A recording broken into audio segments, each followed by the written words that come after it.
तो आज का जो मेरा टॉपिक, जो मेरा शीर्षक है जिससे मैं आप लोगों से बात करने वाला हूँ, that is prayer the most powerful weapon to defeat Satan. मतलब प्रार्थना शैतान को हराने का सबसे शक्तिशाली हथियार है।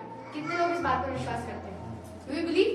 यस। कि हम जब प्रार्थना करते हैं शैतान तड़पता है।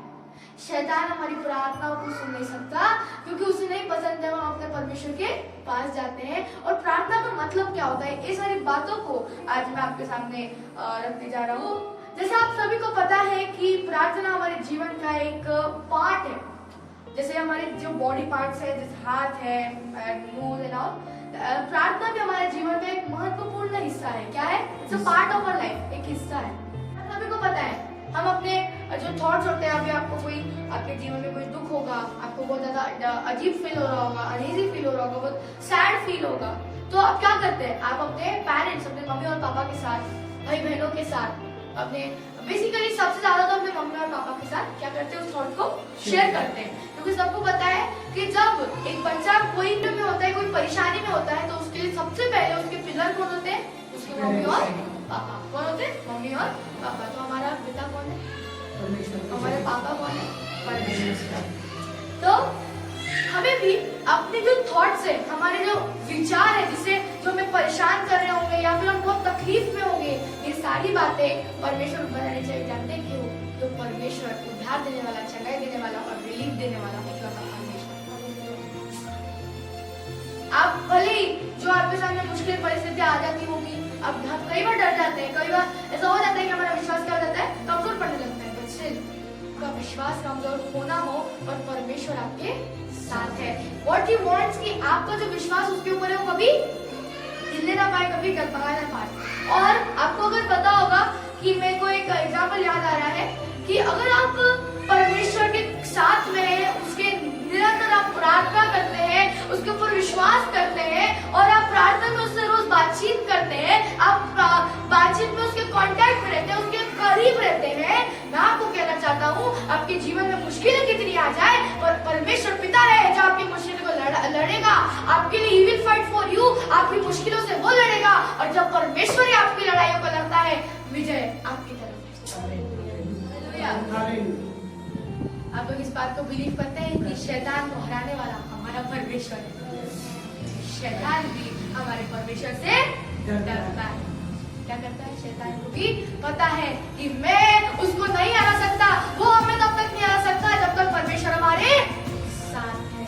और मैं आज आपको बताने वाला हूँ कि शैतान सबसे ज्यादा आपको अटैक किधर करता है, तब आपको प्रार्थना कैसी करनी है, ये सारी बातों को आज हम सीखने वाले हैं।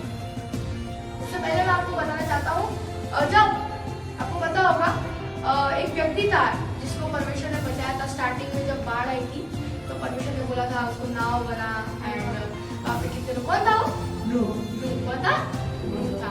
और कितनी फ्लड, कितना बारिश, कितनी बाढ़ आई थी, आप सभी को पता है। जब लोग उसको कितने, आई थिंक 120 ईयर्स लगे थे पूरी वो बोट बनाने को, इतनी बड़ी उसने वो बनाई थी। और लोग उसको बोलते थे तू पागल है, बारिश तो आती नहीं है, बोट बना क्यों है? और उसने क्या किया? वो परमेश्वर के करीब था। परमेश्वर के करीब होने की वजह से वो ना कोई पाप में था, इसलिए परमेश्वर उसको बताता रहा कि तू बनाते रहे।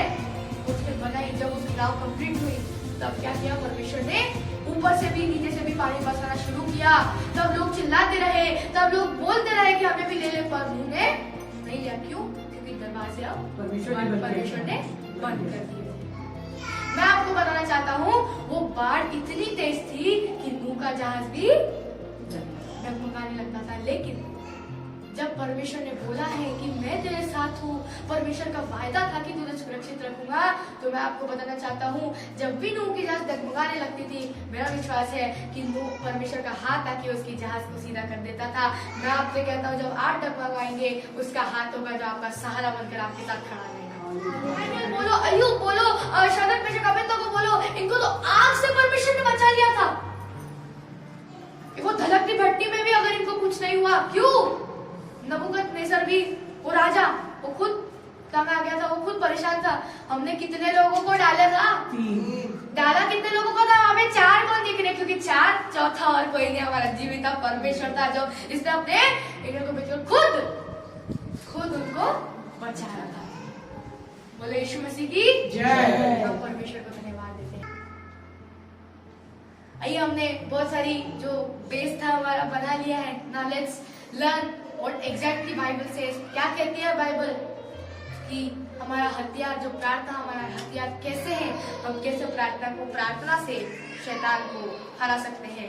मैं आपसे विनती करता हूँ कि आप खोले दूसरा कुरिन्थियों 10:4। कोई पढ़ देगा मेरे लिए प्लीज? हमारी लड़ाई के हथियार शारीरिक नहीं, हाँ। पर गढ़ों को ढा देने के लिए परमेश्वर के द्वारा सामर्थ्य। हालेलुया, बोलो यीशु मसीह की जय। क्या लिखा है? क्योंकि हमारी लड़ाई के हथियार शारीरिक नहीं, पर घरों को ढा देने के लिए परमेश्वर के द्वारा सामर्थ्य है। अपने हथियारों में परमेश्वर की सामर्थ्य है, और परमेश्वर की सामर्थ्य के सामने शैतान की सामर्थ्य कुछ नहीं। पर अगर आपके पास वो आत्मिक हथियार की जानकारी नहीं है, पढ़कर आप उन हथियारों को पढ़कर समझ नहीं सकते, उन हथियारों को अपना नहीं सकते, मैं आपको कहना चाहता हूँ, अगर आपके साथ अभी भी होता है, इसका भी इलाज है कि आप अपने परमेश्वर को मानिए कि हे पिता परमेश्वर, मुझे तेरे वचन को समझ दे, ताकि मैं तेरे वचन को अपनाऊं और तेरे आत्मिक हथियारों को पाकर शैतान को हरा सकूं। और मैं आपसे कहना चाहता हूँ, जिस दिन आपने उन आत्मिक हथियारों को पकड़ लिया, उस वचन को पकड़ लिया, उस प्रार्थना को पकड़ लिया, उन हथियारों को आपने अपने पास ले लिया, मैं आपको कहना चाहता हूँ, शैतान से आपके बोलने से भाग जाता रहा हूँ। जब आपके पास आत्मिक हथियार आ जाते हैं, आप उन युद्धों को अपने आप जीतने लग जाते हैं, क्योंकि परमेश्वर स्वर्ग से आपकी लड़ाई को लड़ता है। आई बिलीव दिस थिंग कि परमेश्वर ही है जो आपकी लड़ाई को लड़ता है। हमारे हथियार, हमारे लड़ाई के हथियार, ध्यान से सुनिएगा, यहाँ पे जो लड़ाई की जो बात हो रही है, ये भी शारीरिक लड़ाई नहीं है, ये लड़ाई है एक आत्मिक लड़ाई। जानते क्यों? क्योंकि जिससे हम लड़ रहे हैं वो विरोधी भी कमजोर नहीं है। शैतान को कमजोर समझने की गलती करिएगा मत, क्योंकि शैतान बहुत चालाक है। उसको पता है कि आपके वीक पॉइंट, आपकी कमजोरी क्या है, शैतान जानता है। आप जानते हैं आपकी कमजोरी के सामने ढाल बनकर कौन खड़ा है? परमेश्वर खड़ा है। आपका ढाल परमेश्वर है, उसका जो विश्वास है।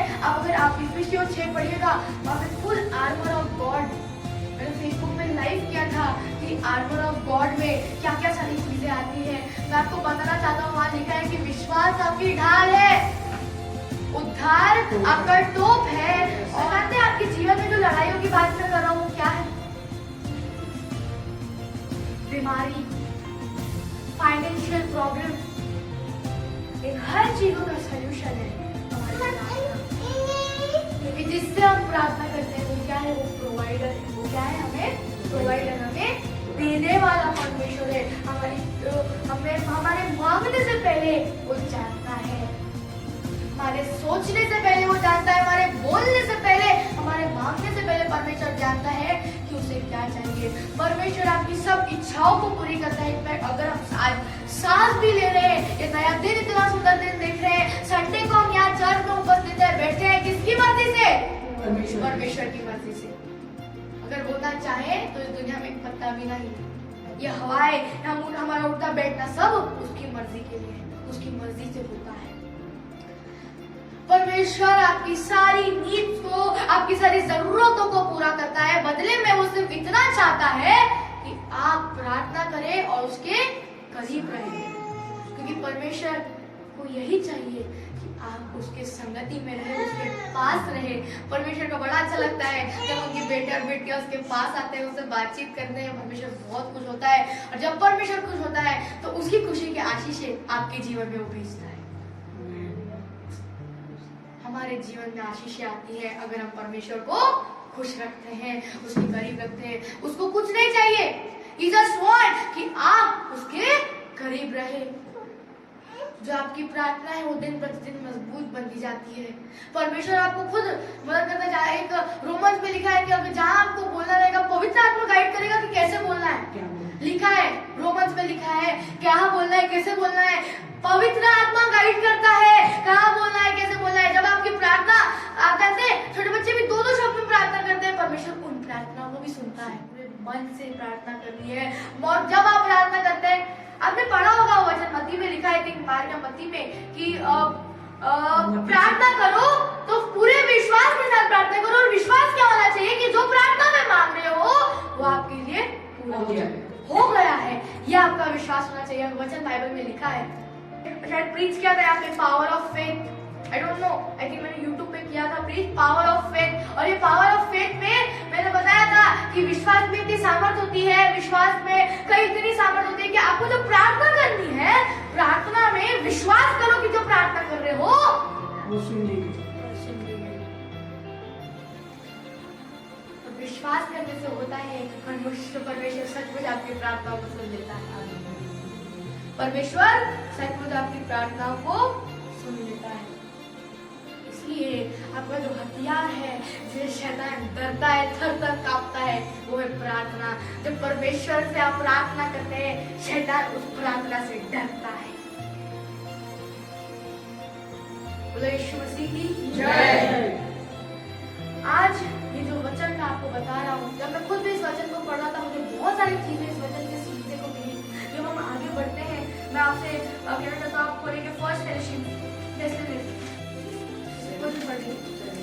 हाँ, 5 का 17 ध्यान से सुनिएगा, वहाँ पे क्या लिखा है। निरंतर प्रार्थना में लगे रहो, हर बात में धन्यवाद करो, क्योंकि तुम्हारे लिए मसीह यीशु के परमेश्वर की यह इच्छा है। हाँ, 17 को एक बार बड़े फोकस से जरूर दूर देख के पढ़िएगा कि वहाँ पे क्या लिखा है। निरंतर प्रार्थना में लगे, निरंतर प्रार्थना में लगे रहो। बोलिए मेरे साथ, निरंतर प्रार्थना में लगे रहो। बोलिए निरंतर प्रार्थना में लगे रहो, निरंतर प्रार्थना में लगे रहो।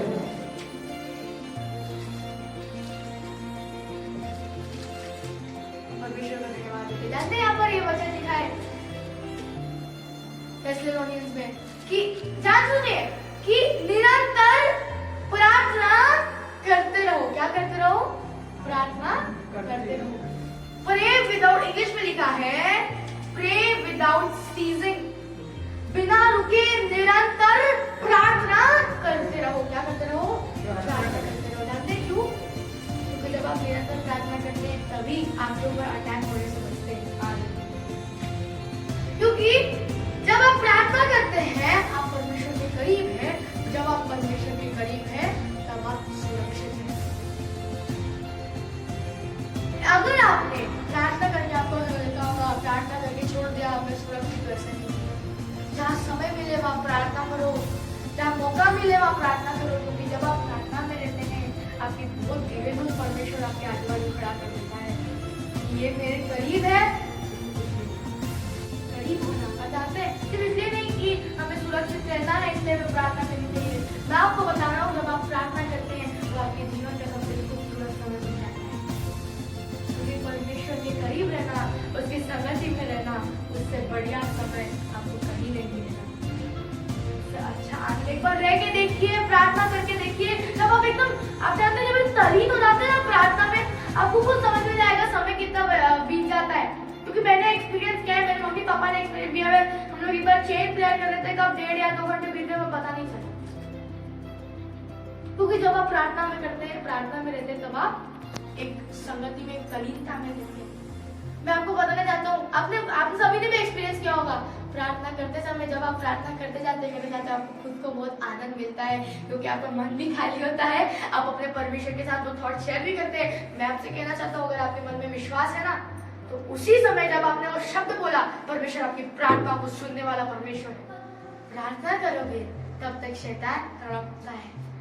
और जानते हैं ना, शैतान को बिल्कुल नहीं पसंद आप प्रार्थना करो, शैतान को बिल्कुल नहीं पसंद अपने परमेश्वर के करीब रहो। But when you pray, that is the wonderful and the best time in your life. सबसे अच्छा समय है आपके जीवन का जब आप प्रार्थना करते हैं, जब आप प्रार्थना करते हैं। तो जैसे यहाँ लिखा है कि निरंतर प्रार्थना करते रहो, हर बात में धन्यवाद करो। ये भी बहुत इंपॉर्टेंट है। बोलिए, हर बात में धन्यवाद। आपके जीवन में मुश्किलें चाहे कितनी आए, पर फिर भी धन्यवाद करो। कोई भी मुश्किलों में धन्यवाद करो। कितनी मुश्किलें आ जाए धन्यवाद करो। जानते हैं क्यों लिखा है वहां पर कि हर परिस्थिति में धन्यवाद करो? परमेश्वर की यह इच्छा है। अब जानते हैं आप धन्यवाद करते रहिए, मत होइए कि आप मतलब ऐसे कंप्लेन मत करें कि परमेश्वर पिता क्यों हमारी प्रार्थना नहीं सुनी जा रही है, क्यों हम मुश्किलों से बाहर नहीं आ रहे हैं। बस धन्यवाद देते रहिए, धन्यवाद देते पिता परमेश्वर ने दिन दिखाया, हमें यह नया जीवन दिया। मैं विश्वास करता हूँ जो मुश्किल में मैं हूँ उससे तू मुझे निकालेगा। निरंतर प्रार्थना करते रहिए, हर दिन ये प्रार्थना करते रहिए, आपको पता नहीं चलेगा कब आप मुश्किलों से बाहर आ जाएंगे। परमेश्वर ऐसा जादू करता है क्योंकि उसकी प्लानिंग आपके दिमाग के, कोई मनुष्य के दिमाग के बाहर नहीं है। आप नहीं समझ सकते कि परमेश्वर क्या सोच रहा है, हमारे दिमाग से परे है, बाहर है। परमेश्वर की जो प्लानिंग होते हैं, परमेश्वर जो भी काम करता है उसके लिए एक सही समय होता है। परमेश्वर सही समय को देखकर प्रार्थना करता है। बेसिकली परमेश्वर का टाइम मैनेजमेंट काफी ज्यादा अच्छा है। परमेश्वर हर समय एकदम अच्छे तरीके से अपने समय पर हमारे जीवन में को पूरा करता है। मैं मम्मी को बोलूंगा मम्मी मुझे ये चाहिए, मैंने उसको बोला मम्मी मुझे ये चाहिए, हमारे लिए पूरी हुई। अब ये बात सच है कि आपके बोलने से पहले परमेश्वर जानता है, लेकिन उसको चाहते, वो परमेश्वर चाहता है कि आप उससे बोलो। परमेश्वर चाहता है कि आप उससे बातचीत करो, उससे मांगो। मुझे क्या कहता है, मांगो तो तुम्हें दिया जाएगा, मांगो तो तुम्हें दिया जाएगा, खटखटाओ तो खोला जाएगा। तब परमेश्वर को सारी चीजें मालूम है तो मांगने की और खटखटाने की क्या जरूरत है, क्योंकि वो ये सारी चीजें चाहता है कि उससे मांगे, हम उससे खटखटाए। हमारे द्वारों को खोलने वाला परमेश्वर वो है। मैं बिलीव करता हूँ परमेश्वर को मुझसे भी यहाँ है, ये जगह खाली नहीं है, यहाँ पर उसके एंजल्स और वो विराजमान बिलीव, क्योंकि उपस्थिति यहाँ पर है। मैं आपको कहना चाहता हूँ प्रार्थना में जादू है, प्रार्थना में सामर्थ्य, स्पेशली मनुष्य की प्रार्थना में क्या है, सामर्थ्य। धर्मियों की प्रार्थना में शक्ति है, सामर्थ्य उनकी। आपके पास यीशु मसीह ने जाते जाते उसकी सामर्थ्य दे दी, क्या दी हमें सामर्थ्य, उसने हमें ब्लेसिंग दी, हमें उसने ब्लेसिंग दी। मैं आपको कहना चाहता हूँ प्रार्थना में ऐसा जादू है कि आपके लिए भी मुर्दों को जिलाना इम्पॉसिबल है। आप भी मुर्दों को जिला सकते हैं, आप भी लंगड़े को चला सकते हैं, आप भी हम लोग को आगे दे सकते हैं, क्योंकि जो सामर्थ आपके पास है वो यीशु मसीह की सामर्थ है। आप जब प्रार्थना करते हैं आपका हर एक अंग, आपका पूरी बॉडी सामर्थ से भर जाती है, और ये सामर्थ मामूली नहीं पर परमेश्वर की सामर्थ होती है, क्योंकि परमेश्वर की सामर्थ से मिराकल पॉसिबल है, जादू होते हैं। जब हम परमेश्वर के करीब हैं, जब हम परमेश्वर के साथ हैं, तब आपको जो चीज चाहिए वो मिल जाती है। अब इसका एक ग्रेट एग्जाम्पल कि परमेश्वर प्रोवाइडर है, जानते हैं अब्राहम के बारे में।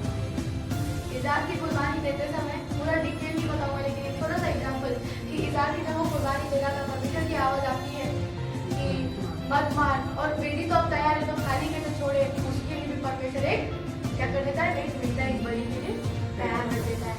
इसलिए उस पर्वत का नाम क्या था,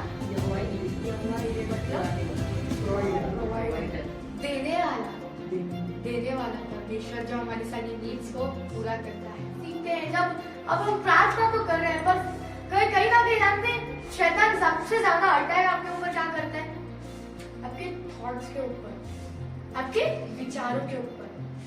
आइए हम सीखते हैं इसके बारे में। फिलिपियों 4:6 बोलेंगे, किसी बात की चिंता मत करो, परंतु हर एक बात में तुम्हारे निवेदन, प्रार्थना और विनती के द्वारा धन्यवाद के साथ परमेश्वर के सम्मुख उपस्थित किए जाए। और शायद भी पढ़ा जाए, तब परमेश्वर की शांति जो सारी समझ से परे है, तुम्हारे हृदय और तुम्हारे विचारों को मसीह यीशु में सुरक्षित रखेगी। अब किस किस को सुरक्षित रखेगी, जो परमेश्वर की शांति है। ध्यान से इस वचन को समझिए, परमेश्वर की शांति आपके समझ के तो परे है, और आपके हृदय को परमेश्वर की शांति क्या करेगी, आपके हृदय को और आपके विचारों को यीशु मसीह में सुरक्षित रखेगी। लिखा है कि विचारों को मसीह में, क्या जरूरत क्या है विचारों को सुरक्षित रखने की। विचार तो बड़ी कॉमन चीज है, क्या जरूरत है, विचार भटकते हैं, एग्जैक्टली विचार भटकते हैं। शैतान सबसे ज्यादा अटैक आपके विचारों पर ही करता है। यहाँ पर इसके पहले इसलिए लिखा है किसी बात की चिंता मत करो, किसी बात की चिंता मत करो, परंतु हर एक बात में निवेदन और प्रार्थना और विनती करते रहो। क्या करते रहो? निवेदन, प्रार्थना और विनती करते रहो। अपने लिए ही नहीं तो दूसरे के लिए प्रार्थना करो, क्योंकि परमेश्वर दूसरे के लिए जब आप प्रार्थना करते हैं, जितना आप दूसरे के लिए प्रार्थना करिए, परमेश्वर आपकी प्रार्थना को सुनता है। जब वहां लिखा है कि तब परमेश्वर की शांति जो सारी समझ से परे है तुम्हारे हृदय और तुम्हारे विचारों को मसीह यीशु में। शैतान आपके विचारों को बहुत अटैक करता है। एक कोविड का एग्जाम्पल ले लो कि किसी ने खांसा, क्या दिमाग में आता था? किसी ने छींका, क्या दिमाग में आता था? थोड़ा सा बुखार हुआ, क्या दिमाग में आता था? कोविड। क्यों? क्योंकि हमारे विचारों में भर चुका था कोविड कोविड कोविड कोविड, वो नेगेटिव थॉट भर चुके थे दिमाग में। लेकिन आज हम धन्यवाद देते हैं 2020 में कोविड है ही नहीं, हम उससे बाहर आ गए। फिर भी प्रिकॉशंस लेना चाहिए, हमें प्रिकॉशंस फिर भी लेने हैं। और परमेश्वर जब हमें उससे बाहर निकाला तो उस बात को ध्यान में रखो। कोविड में हमारे दिमाग में क्या चलता था? किसी ने छींका तो कोविड, बुखार हुआ तो कोविड, हमारे दिमाग भर गया था। हमें कोविड में कई सारे नेगेटिव विचार आते थे। बाजू वाले बंदे ने इतना ना भी छींक दिया, उसे दूर भाग जाते थे, ये दूसरे दूर भाग जाते थे, इसको कोविड है। भारत में बोलो, पूरी दुनिया में बोलो, क्या कुछ हुआ था? नेगेटिव थॉट्स और डर। शैतान, अगर आपका सबसे बड़ा हथियार शैतान को हराने के लिए प्रार्थना है, तो शैतान का सबसे बड़ा हथियार डर है। इस बात की चिंता मत करो, ये ध्यान रखो, जब परमेश्वर तुम्हारे साथ है तो किसी चीज की चिंता लेने की जरूरत ही नहीं है, क्योंकि परमेश्वर हर परिस्थिति में आपके साथ है। और परिस्थिति कितनी भी मुश्किल में हो, क्योंकि हमारा परमेश्वर उन मुश्किलों से बड़ा है। यह मत कहो खुदा से मेरी मुश्किलें बड़ी है, उन मुश्किलों से कह दो मेरा खुदा बड़ा है, मेरा खुदा उन मुश्किलों से बड़ा है। हमें आज का आखिरी वचन मैं आपको बताना चाहता हूँ, जो हमने अब तक सीखा है। हमने जो अब सारी बातें को सीखा है कि प्रार्थना हमें किस तरह से करनी है, प्रार्थना में निरंतर करनी है, प्रार्थना में विश्वास के साथ करनी है कि जो हम प्रार्थना में मांग रहे हैं वो सारी चीजें पूरी हो जाए। ये बात हमें बता देना कि आपको चाहिए तो नोट कर लीजिए, प्रार्थना में निरंतर करनी है, प्रार्थना निरंतर करनी है। दूसरी बात कि प्रार्थना विश्वास के साथ करनी है कि और विश्वास क्या करता है? तीसरी बात विश्वास ये करता है कि जो प्रार्थना में मांगा वो बात मिल गया, वो बातें पूरी हुई। और मैं आपको कहता हूँ, जब आपका विश्वास रहता है, जिस समय आप मांगते हैं, परमेश्वर उसी टाइम पे आपकी प्रार्थना को सुनने वाला सामर्थ्य परमेश्वर है। क्या आप विश्वास करते हैं कि परमेश्वर आपकी प्रार्थना को सुनता है? Hallelujah, hallelujah. तो आइए हम आज के आखिरी वचन को पढ़ेंगे। निकाले मेरे साथ मार्क जागते और प्रार्थना करते रहो कि तुम परीक्षा में न पड़ो। आत्मा तो तैयार है पर शरीर दुर्बल है। जागते रहो, प्रार्थना करते रहो ताकि तुम परीक्षा में ना पड़ो। ये परीक्षा वो लिखित परीक्षा नहीं है, ये जीवन की परीक्षा है। ये जीवन की परीक्षा है जिसमें अगर आप इन परीक्षाओं में फेल हो गए ना, आपके लिए बहुत मुश्किल हो जाएगा, क्योंकि आप अगर परमेश्वर के करीब नहीं है तो शैतान के लिए बहुत इजी है कि वो आपके जीवन पर हमला करे। वो आपके जीवन पर हमला करे। शैतान के लिए आपके जीवन के ऊपर हमला करना कई ज्यादा इजी है अगर आप परमेश्वर के करीब नहीं है। लेकिन अगर आप परमेश्वर के साथ हैं तो कोई परीक्षा आने दो, सीधा जाके सीना तान के खड़े हो जा रहे, मैं नहीं डरता, मेरा परमेश्वर मेरे साथ है। इस परीक्षा में मुझे पास करवाने वाला मेरा परमेश्वर है।